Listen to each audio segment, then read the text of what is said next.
Listen closely to the following quotes. It is pestilence, manufactured for the commercial atmosphere, like a poisonous fruit. It produces a flood of idle and extravagant stories that creates a degrading thirst after outrageous stimulation. It is a lumber garret of stolen parts, stitched together without a soul. Does this sound like a critique of ChatGPT? No, that was William Wordsworth in 1800 and Samuel Taylor Coleridge in 1816. They weren't talking about AI, they were talking about Gothic literature. Critics throughout the 19th century hated Gothic fiction. They saw it as mechanical, cheap, and soulless, slop churned out without art. But the connection to artificial intelligence goes deeper than bad reviews. The subject of AI was a major theme in the books themselves. Here are three that predicted our future.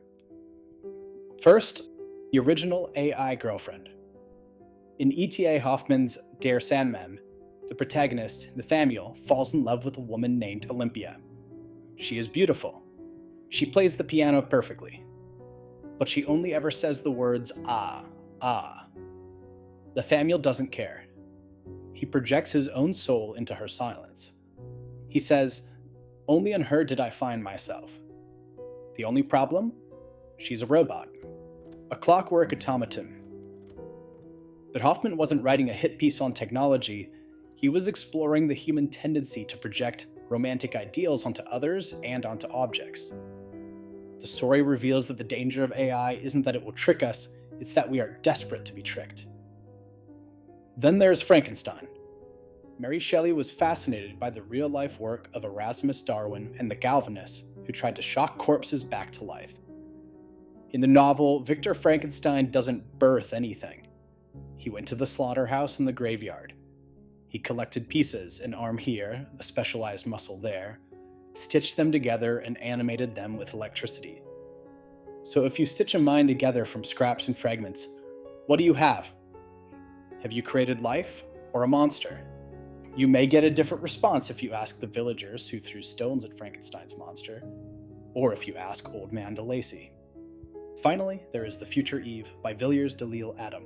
In this book, a fictional Thomas Edison builds an android to replace a human woman. Why? Because the human woman is bourgeois and boring. The android is considered superior because she is artificial. She is the ideal without the messiness of being human. This book popularized the term android and suggested that while artificial perfection offers escape, true fulfillment is elusive, as artifice can't replace real spirit. Yet the novel also critiques superficial reality. The woman the android was built to replace is described as being physically perfect, but emotionally and intellectually empty. She will say whatever she believes others want to hear. Far from having any ambition or goals of her own, she lives her life based on what she believes is expected for her.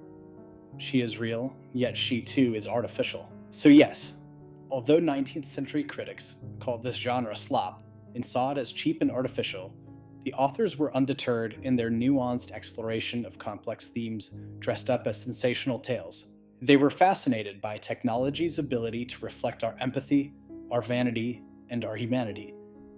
The Gothic teaches us not to simply reject the monster on the surface, but to try to understand why we built it in the first place and live with the consequences.